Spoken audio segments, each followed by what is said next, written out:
Good evening, everyone, and welcome to another episode of Unchained. We are already on night 4, and I want to thank each and every one of you for being with us these last few nights. And tonight we are with Christy. So excited to be able to interview her here in a little bit. But before we do that, I just want to remind you, if you haven't done so already, to please register for this event. The link is right here on the screen, relevantseminars.com/Fort Myers. Registering will give you a reminder each night right before we go live, and it will also put your name in a drawing for one of Richie Halverson's signed books, The Darkness Shall Not Overcome. So you're definitely going to want to do that, and we would love to stay in touch with you as well for future events that will be a blessing to your life. So again, thank you so much for registering. Thank you for being here. You're welcome to share this with anybody that you feel like would be a blessing by this as well. But let's get right into our interview with Christy at this time. Christy, how are you doing? I'm doing great. I'm so glad that you're here. And so tell our audience a little bit about yourself, where you're from, where you grew up, and just how do you end up here in Florida? Okay, well, my name is Christy. I grew up in a very, very small town in Upper Michigan, probably more closer to the Wisconsin border. I grew up a Roman Catholic, a very good Catholic family. Sisters all went to Catholic school. I did not because they didn't have it in our city when I was growing up, but went to public school. I got married, had a daughter. I have a beautiful daughter. She's in her 30s, and I couldn't be more proud of her. She's in law enforcement, and she's just a wonderful daughter. I couldn't have asked for and blessed for a better daughter than that. So, yeah, that's, pretty much where I grew up. Small town, not much going on in Powers, Michigan. It's a little city about an hour and a half north of Green Bay. So yeah, it was fun though. I mean, I had a lot of classmates that, I'm still close to now. And yeah, so now here I am in Fort Myers with my husband, and we live with our cat and go to the church here, and we love it, and very happy to be here. This is our home right now, so. Yeah, it's been so great getting to know you these last couple of years since I've been here, and it's great to know we have another Michigander in the house. That's Absolutely. My home state, for better or for worse, right? That we Right. claim. And it was fun seeing some pictures when you guys were traveling up to the dunes up in Sleeping Bear Dunes, and that whole part of northern Michigan is gorgeous. Absolutely. So definitely miss it this time of year, especially. But hey, we love Florida most of the year. Absolutely. Don't mind the heat too much, but No. still beautiful. So obviously, no, nobody grows up in a perfect environment. I appreciate you sharing that you had a good relationship with your family and your sisters, especially. So when was the first time you kind of remember getting introduced to alcohol, and what was your early kind of relationship with it, and then how did that evolve over time? Well, growing up, alcohol became, it was considered a norm in our family. We'd have cousins over, aunts and uncles for Christmas, Easter, all different holidays, and alcohol was always around. I was the little bartender behind my makeshift bar, probably when I was only like 10 years old. Of course, I wasn't drinking it at the time, but sometimes my sisters, though, babysitting me, like they would want me to go to sleep, and I hate to say it, said, okay, let's give her a little bit of of something, and so then she doesn't bother us anymore. I was the youngest of 4 girls. My oldest sister, 15 years older, then 14, and then 10. So like I really never had any sisters close to me, so I always felt like I was fighting them all the time because they were older and more knowledgeable, and and that's about it. So. Yeah, it's like you had several moms beside your mom, right? Absolutely. Yes. And I was always told, what to do all the time, and I never really had my own mind, so it was wonderful, don't get me wrong, but I always I felt like I always had to fight for that attention and always being told what to do all the time. So, Mm-hmm. yeah. So when do you remember like first starting to drink? Well, everybody tries it sixth grade, take the cold duck, which is like a champagne type wine, I guess, in a bottle that is like a champagne top on it. And my parents always had that for company and stuff. So like in sixth grade, like we would steal it from my parents' basement with my friends, and we'd go out in the woods and start drinking. And so I would say, sixth grade, that I, would be drinking, with my friends. So Mm-hmm. yeah. And then through junior high, high school, kind of slowed down a little bit. I became a little bit more responsible. I was into sports a lot. I played basketball, baseball, so like I was active. So I really didn't have time for, you know, idle time to be drinking or anything like that. I really didn't have any desire once I got to high school. Mm. So never really partied, did anything like that. I'd come home all the time, every night after school, did my homework, and that was about it. So Yeah, it sounds like, typical American relationship with alcohol. Obviously, we are very normalized to it in everything TV, like you said, movies, and sounds like you just viewed it as part of growing up and a part of, just the normal part of your life. So, you said you grew up, you got married. Did that change your relationship with alcohol change after you got out of college or you got a little older? yeah, well, during college, of course, partying through college and things like that, that was a normal thing that everyone thinks they have to do again. And so then got married after that, had a daughter, became responsible once again, and still dabbled in, of course, had to have my wine every night to wind down. My husband at the time, same thing, six pack of beer. It just became a normal thing in our household. And I kind of regret back that I had my daughter, beautiful daughter, and here we are, not setting a very good example. And, that was a little bit where I have regrets about that, but, you just have to move on about it and, not think about it. So. So then when did you remember, at any point in your life where you're like, well, I'm using alcohol more than just a wind down after work? When do you think it started to become more than that? Well, there became a point when my daughter was probably about 13. My husband had an affair, and everyone knew it, of course, except for me. And of course, when family members and people started telling me what was going on with him and another woman, I didn't want to believe it. And so after that, I was still close with my husband's sisters at the time. I grew up with them, and so we were all very close. My sisters were friends with, his sisters and things like that. So just real close knit families that, I grew up with, their family too. So, they introduced me to, being saved and putting my life to Christ. And they actually were the ones who introduced me to, that. And, growing up Catholic, we never read the Bible. We did the sacraments, things like that. And then, I would question them and say, but I go to church, I'm a good person, but it's not enough. You have to give your life to Christ, to be able to have him help you to get through, what's going on with you right now. I wanted to save my marriage as much as possible. I didn't believe in divorce. I knew that was not an option. I fought, that for a while and put it all in God's hands. And, basically at that time, I turned my life over to Christ. So.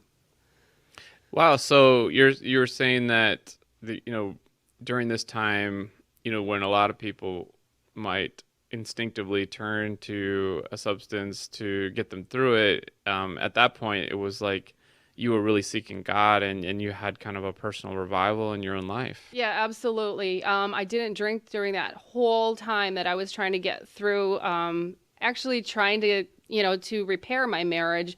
But it wasn't working. He kept sneaking off and doing, his thing or whatever and leaving me alone. And so after that, I waited for him to serve divorce papers. I said, I'm not going to give up. I'm just going to pray for him to change. I'm going to pray for him to stop drinking because I knew that the drinking was excessively making it worse for him by having this affair too. So, but then in the long run, it didn't work out, and he served me papers, and we got divorced. It took a year and a half, and I didn't, like I said, I didn't drink throughout that time.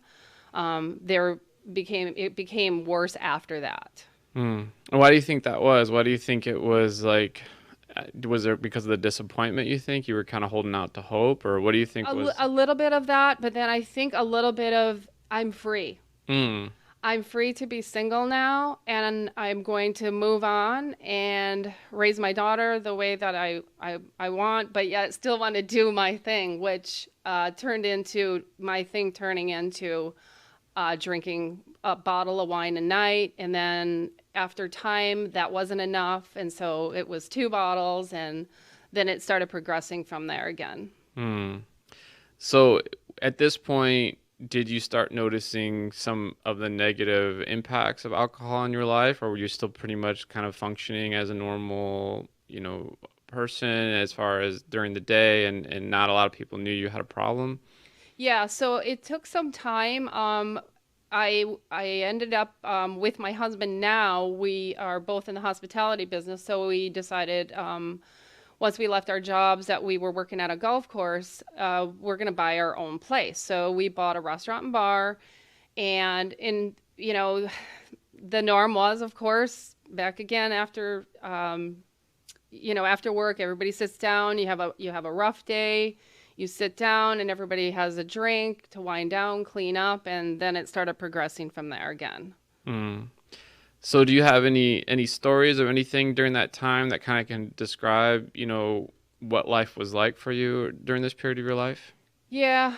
So there became a time when I did quit drinking for 8 years. I said, this is enough. I have to stop this. It was starting to making me sick. It was starting to affect my parents, who were starting to get older, and they couldn't believe that they had a daughter that could be an alcoholic. Like, it was like, I can't believe that my daughter's an alcoholic type thing, and it disappointed me, but I tried to explain to them, I can't help it. I don't know how to stop. So, that's when I continued on that path. I started drinking in the mornings. I started drinking in the mornings because I had to. I couldn't get through the day. I'd be shaking, and it was horrible. It was the most horrible thing. It was a constant thing every single day.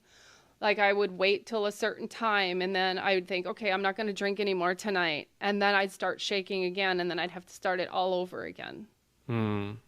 So the physical cravings, you could literally feel that if you didn't drink, it's like you were sick. Yeah, and I thought I was going to die. You feel like you're going to die if you don't, and you have to have it. And that's when I knew that it was getting worse.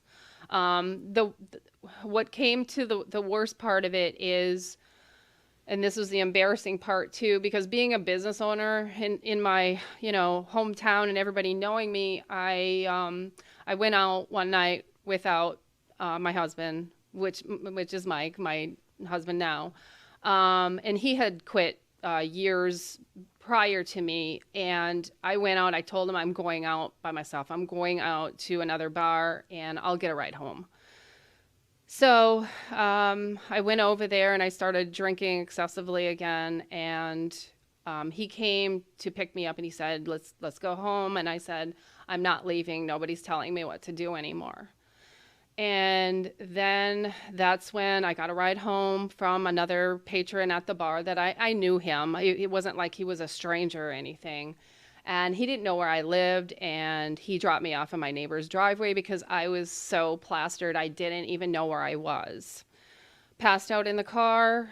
I ended up waking up in the morning to birds chirping outside this car, And I looked around and I didn't know where I was. I thought I was like in the woods somewhere at some camp or something in a car. And I looked around and I looked over out of the window of the car and I said, "Oh my gosh, I'm at the neighbor's house." Mm.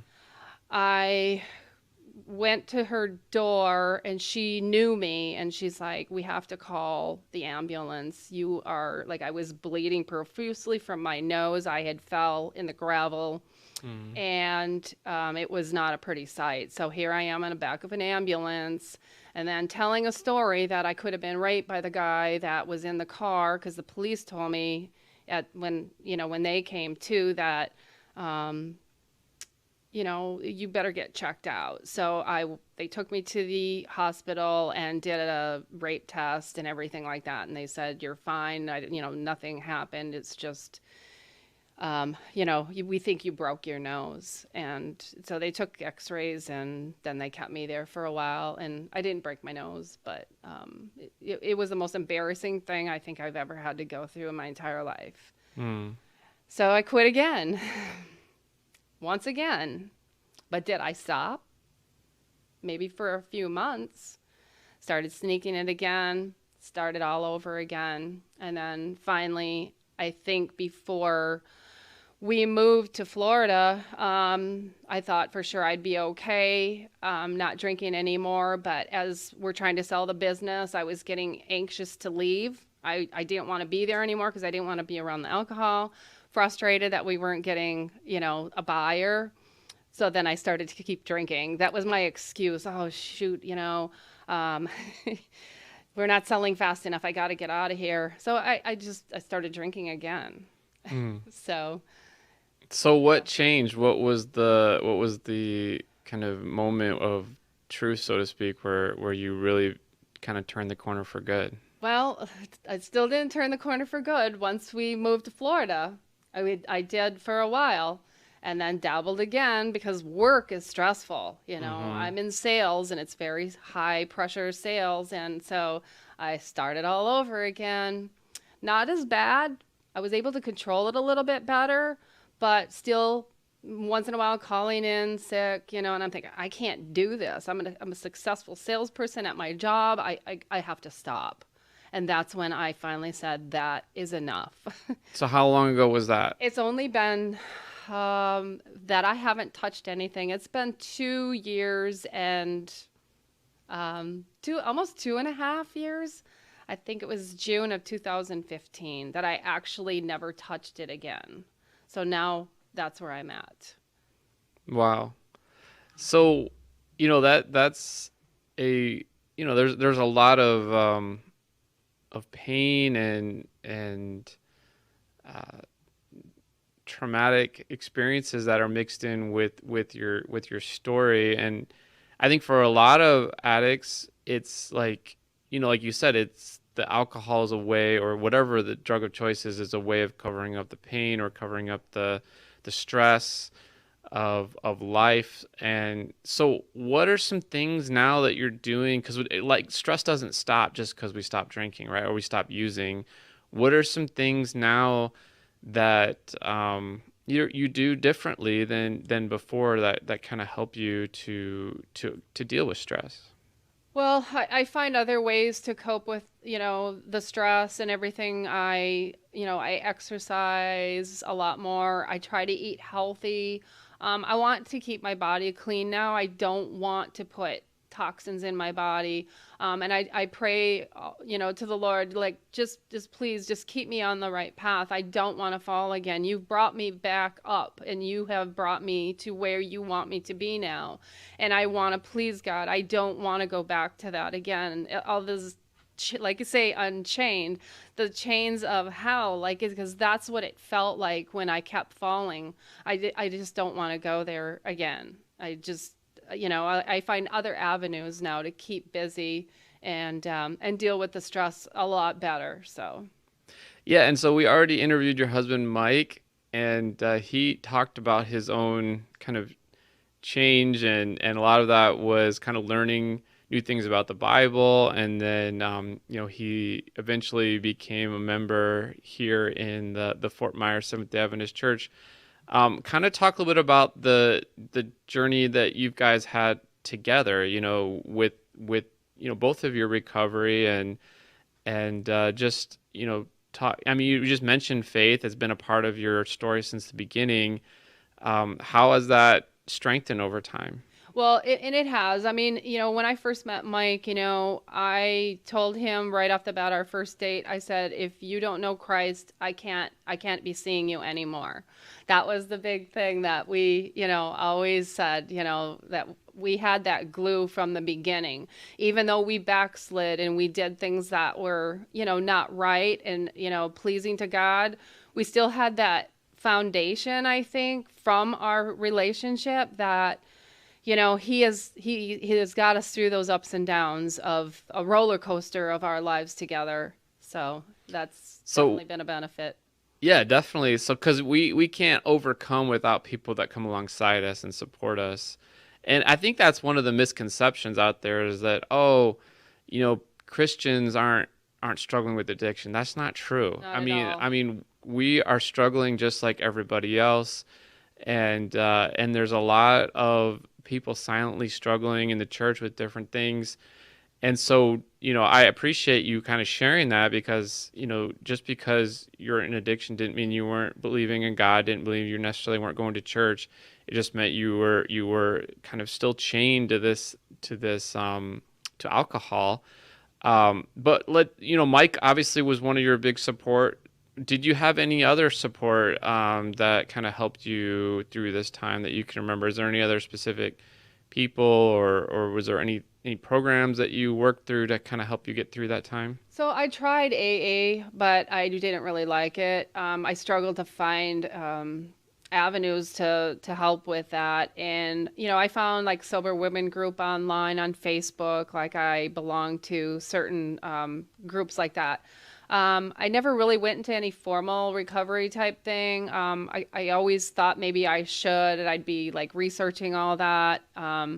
But maybe I should have, because this is a day to day thing that I deal with every day. It's not like I'm not gonna fall again, but I'm trying every single day to not and to look back and say, do I want to go back to that? Because I know that one drink is going to be two bottles, and I, Mm-hmm. I can't I can't go back to that. Hmm.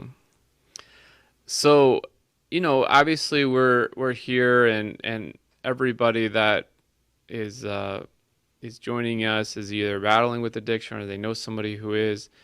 I think when before we got on camera, you kind of mentioned, that you have a heart for like maybe the younger version of yourself. Maybe you think about yourself with a young child in your 20s and so maybe at this time you can just like talk to that younger version of yourself and what would you say to somebody right now that is kind of feel like they're in over their head and whether it's alcohol or some other substance or behavior that is damaging their life. What would you say to them right now to give them some hope? Well, that there is hope, and there is hope along the way, and God is always there to guide all the time. Being in my early 20s, I can relate so much to women out there who feel like they have to have their glass of wine to wind down at night and things like that. But then I also look at my life and go, do you want to raise your child with them watching you do that? And that is the biggest thing that I would go back and change. That I wouldn't have, them watching me, go in this spiral like that. So, Hmm. but there is hope and there is help out there. There's so many avenues. There's Facebook and online recovery groups, things like that, that you can, reach out to. And then of course the Lord absolutely has helped along the way, brought me up and down so many times, and never gave up. The Lord never gave up on me. I could have died, how many times, and He saved me from that. So I guess there's a purpose for my life now that I feel like I need to tell my story that, that you can come out of this. Well, thank you, Christy. We're gonna come back with Christy here in a little bit with some Q&A and closing out the program. But right now we're going to hand things over to Richie. He's got our nightly message for us. So let's enjoy his message at this time.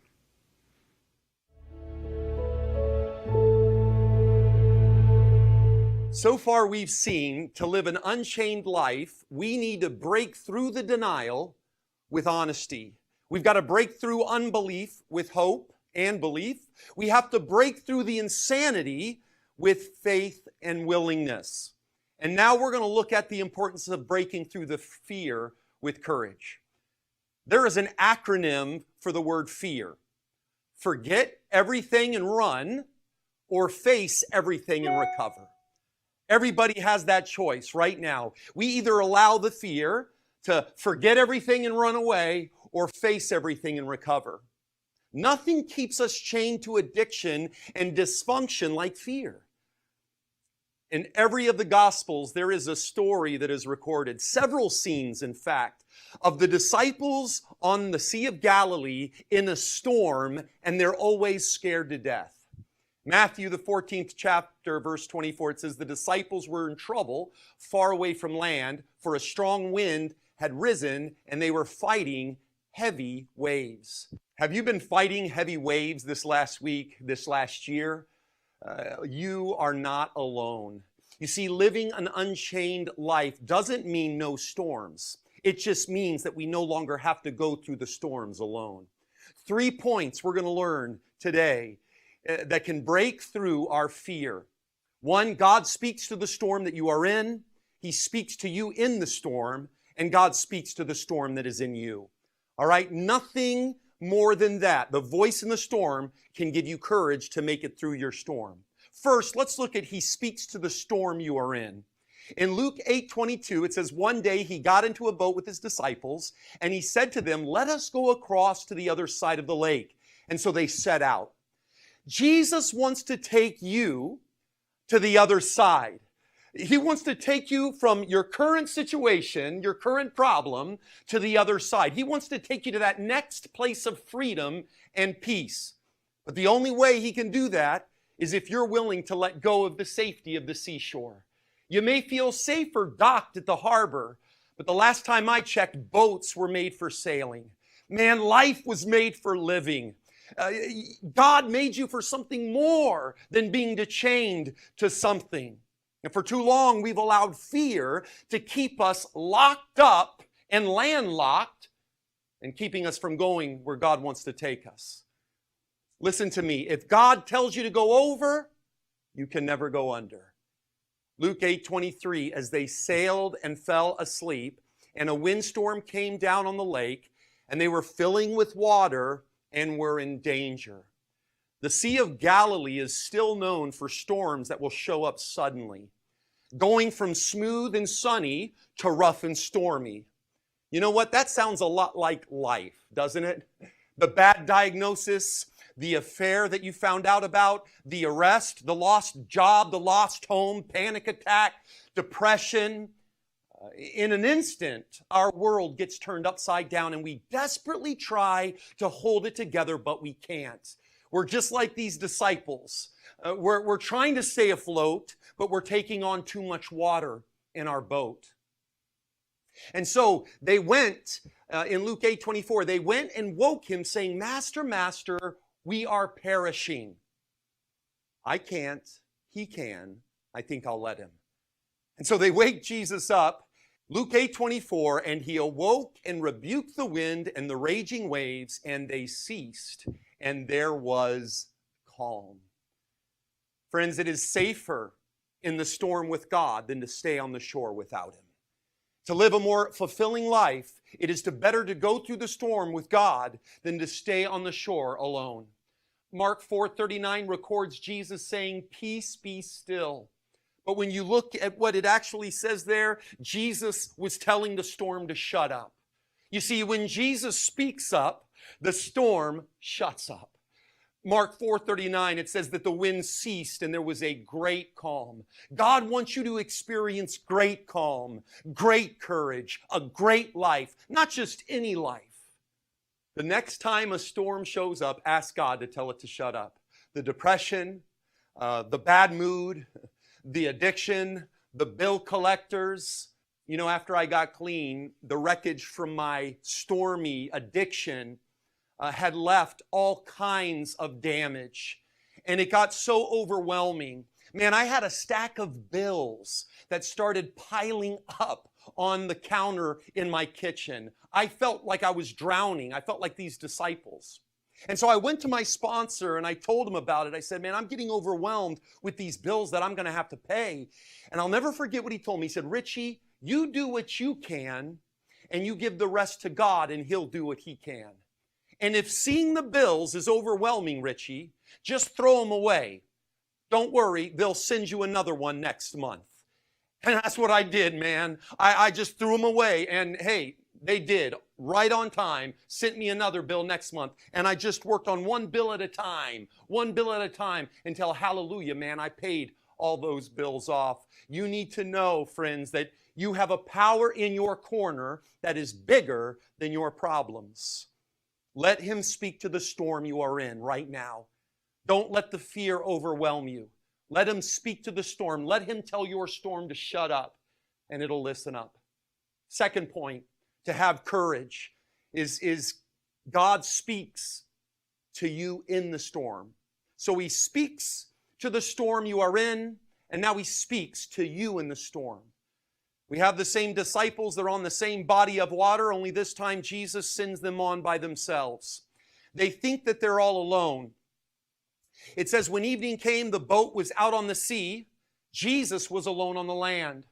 Now, according to Matthew and John, Jesus goes into the mountain to pray when he sends the disciples on. So from the disciples' perspective, Jesus is nowhere around.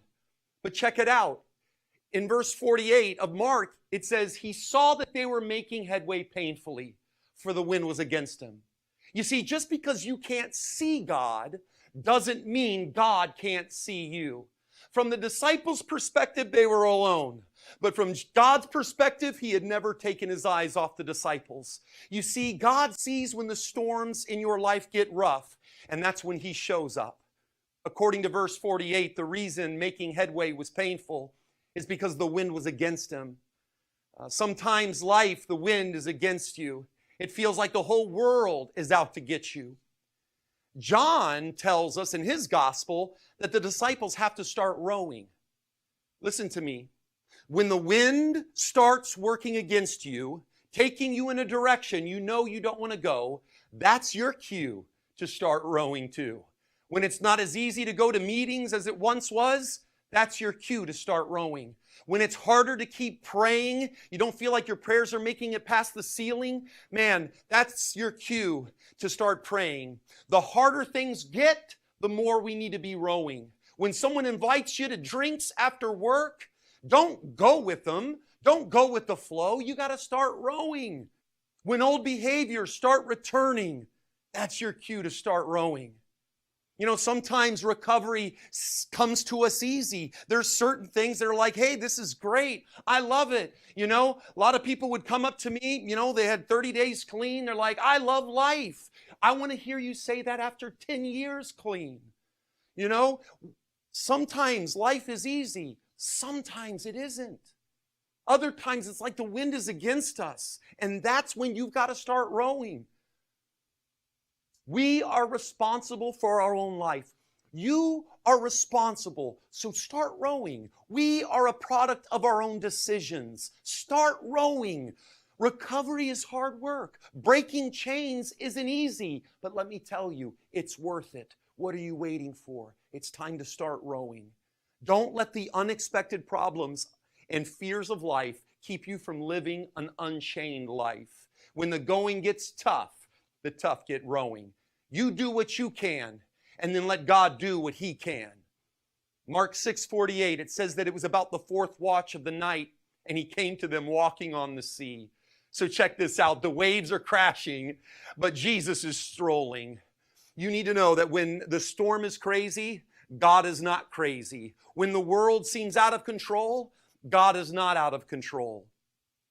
Mark 6:49-50, it says, but when they saw him walking on the sea, they thought it was a ghost and cried out.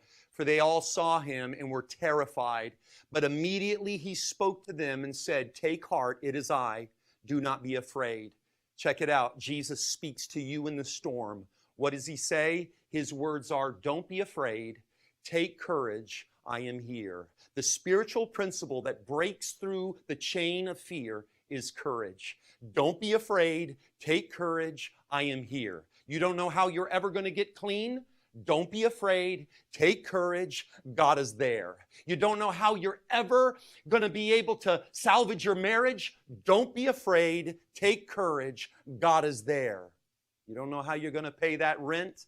Don't be afraid. Take courage. God is there. You see, he speaks to you in the storm. Matthew 14:28 says, "And Peter answered him, 'Lord, if it is you, command me to come to you on the water.'"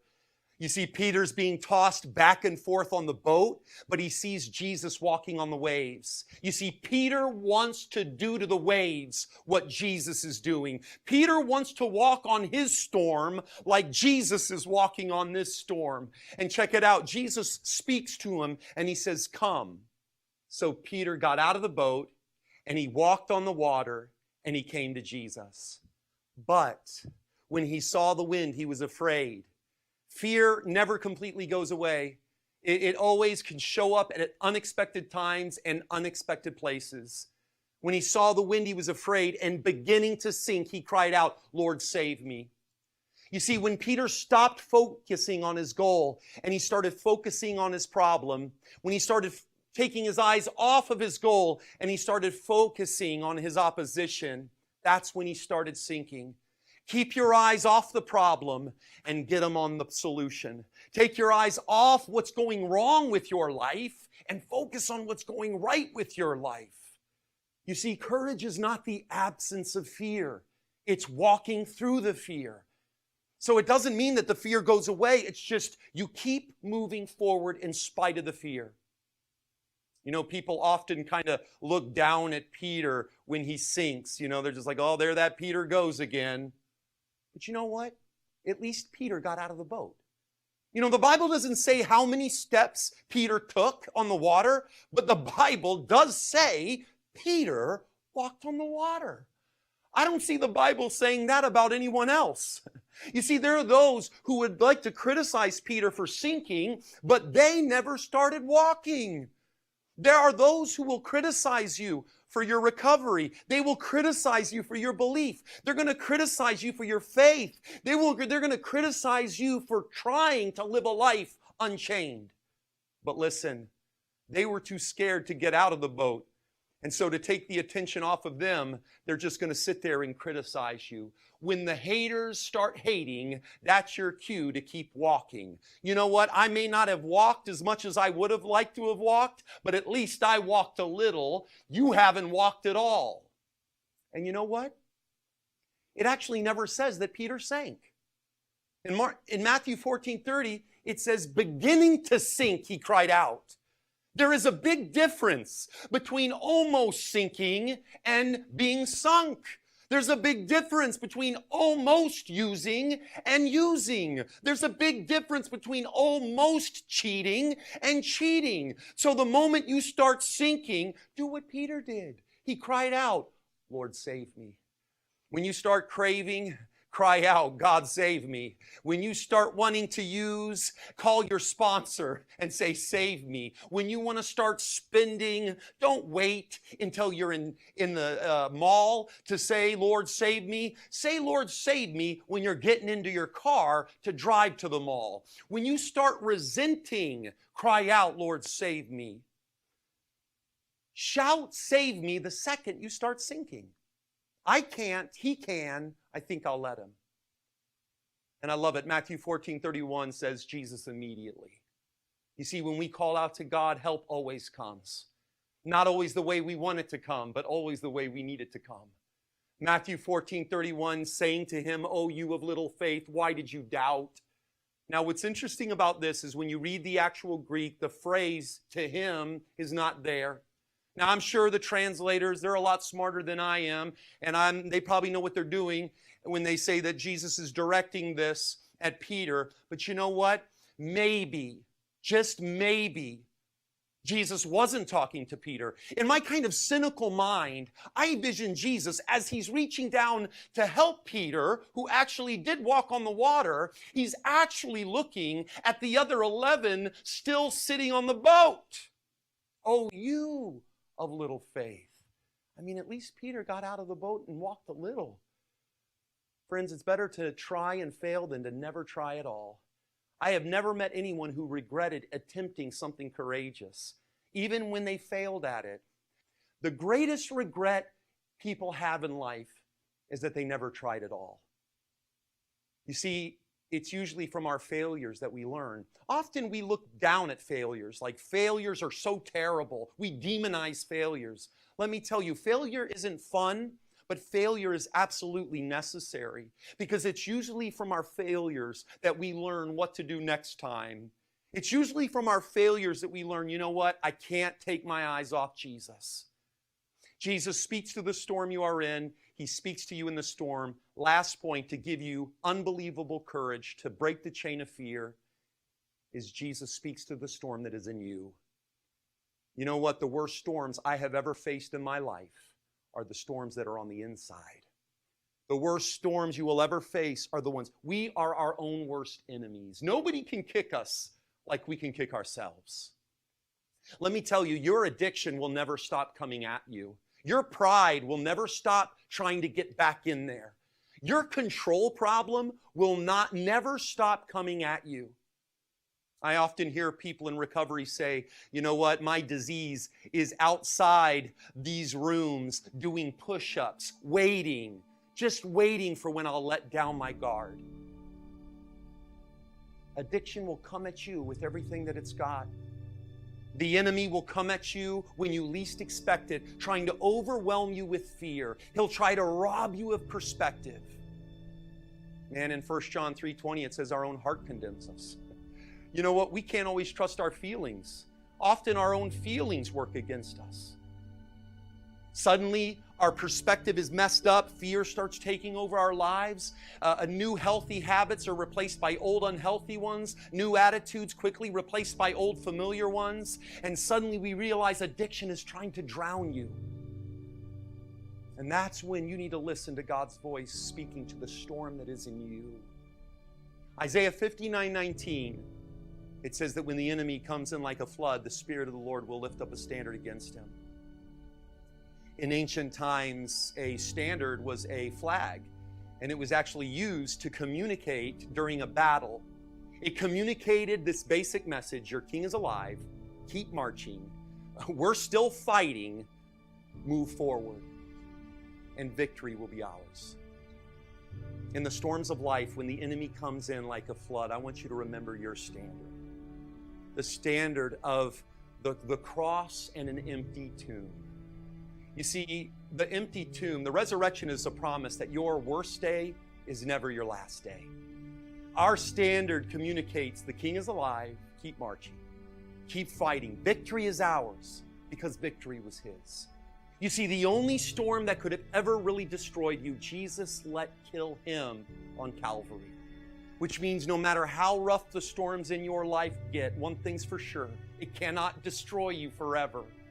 Stop letting the chain of fear keep you from leaving the shore. No matter how bad the storm is, it is better on the other side with Jesus. No matter how rough the storm gets, remember the voice in the storm to have courage to push through the fear. Psalms 93:4 says, mightier than the raging of the seas, mightier than the breakers on the shore, the Lord above is mightier than all of these. Thank you, Richie, once again for a powerful presentation on how we can continue to battle this addiction even after, we enter into the fight. It's not over, and, it's something we have to keep our guard up against if we're going to continue to stay sober. So I'm back here with Christy again, and Christy, we just had a couple questions here, kind of follow up on that came in based on what Pastor Richie was sharing, and And one of the questions that was asked was, how have you learned to deal with failure in your own recovery? Obviously, you mentioned there was some ups and downs, and so how do you handle that? Well, like Richie said, I don't deal with failure as being a bad thing. We just learn from it and then just try to better ourselves from that failure and just try to move on from it. What so what do you think you have learned? I mean, this is just for me. Like, what have you learned about that? I mean, I do learn a lot from through my own failures. Is there any like specific piece of advice that you've learned from your failures? Um, well, that when, even in your job or anything in life, is especially, I think for me, it's mostly my job being very stressful. I used to take offense all the time of being criticized, like by a manager or something. But basically, you can't look at it as that. You have to just look at it as how to make things better from that, and not take offense to it, because that was a trigger for me a lot of Mm. times. Very much a trigger if I was, not making my numbers the way I was supposed to, or things like that. Being in sales, like I said, we have goals, and it's like I don't, I always strive to exceed my goals. And I'm not saying that I don't do that now, but I take it as every day comes, and I don't get upset anymore. Um, how do I want to say this? I don't get upset anymore. I just kind of relax a little bit about it and let things just come to me naturally, instead of, forcing, the way that I'm supposed to do things differently. Yeah, I like that because you identified an important point, which is identifying your triggers. And I think that's something that, if we're not self-aware, what causes us to feel like we want to go and use or act out, it is kind of hard to stop, right? So you clearly identified one of your triggers, and then you came up with a strategy to not let that trigger become, have so much power over you. You kind of reframed it. And I love that because, we have to reframe, reinterpret things that, tend to put us down that dark path. And the more we can look at it and kind of reinterpret it and help it to become something that doesn't necessarily, uh, you know, wound us over and over. Because I think a lot of this is kind of reopening wounds, and Right. and that's why we're trying to cover up. Yeah, you got to remember that an alcoholic or an addict, whether it's drugs or alcohol or anything, you will always find an excuse to grab onto that addiction. Like, is always an excuse, and you have to deal with that. So, Nice. So, what one last question here, and maybe you answered it already. I can't remember, but what do you do now when you're feeling tempted to drink? well, mostly I just keep busy. I clean a lot. I exercise. I'll go in the kitchen and I'll figure out something to make for dinner that's different, or I'll go on Pinterest and find a project or something like that. I'm a big Pinterest person. I pin everything, whether it's something for a new home or to change something in the bedroom or anything like that, or a new recipe. That's usually what my out will be. I like to take walks, ride bike. I'm right now a big Pilates fan, so I love it, and that's what's keeping me on track most of the time. So, Nice. Well, thank you, Christy, for for this wonderful time of sharing. We just want to encourage you. If this has been a blessing to you, we want to encourage you to rate, put a like on this channel, subscribe. You can share this episode with somebody who's struggling. Ultimately, we want you to find hope and healing. That's what this whole program is about. We want to see you have victory, and we also want you to see that this is a real battle. It's a real struggle, and there is no stigma to trying to fight the battle against sin in our life. There's no stigma when we're in the battle, when we're trying our best through God's grace. The whole universe is cheering you on, and we're here to cheer you on too. Here at the Fort Myers Seventh-day Adventist Church, you will find a safe place to come. If you live in the area, we want to encourage you to come. No matter where you're at. None of us are perfect. We're a hospital for sinners, not a club for the saints. And so I know that you will find people who love you and can understand where you're at. And so come visit us. We have services here every Saturday morning at 11 a.m. And you'll get to meet some of the people that we interviewed here. Christy and Mike are always here and helping out in different ways. And you'll see a smiling face. You'll see me, see so many others that we interview as well, because we want you to know that we care for you, and we want you to find that same hope and healing that many of us have found here as well. So if you haven't registered yet, I want to encourage you to do so. We're going to put that link right back on the screen. We're going to let you do that, because if you do, then you're in the drawing each night for this book that Richie has signed.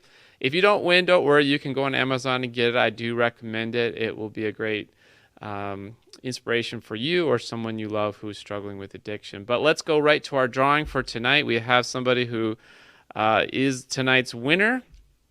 And tonight's winner is Liz Swindell. Liz Swindell, congratulations. You won the drawing for tonight, and we will be getting a hold of you shortly for how you can receive that book, or we can send it to you. We definitely want you to enjoy it. And once again, we want to thank each and every one of you for participating with us tonight. I want to thank Christy again for your willingness to be open and sharing your story. I know you'd be happy to talk to anyone individually if they had other questions for you.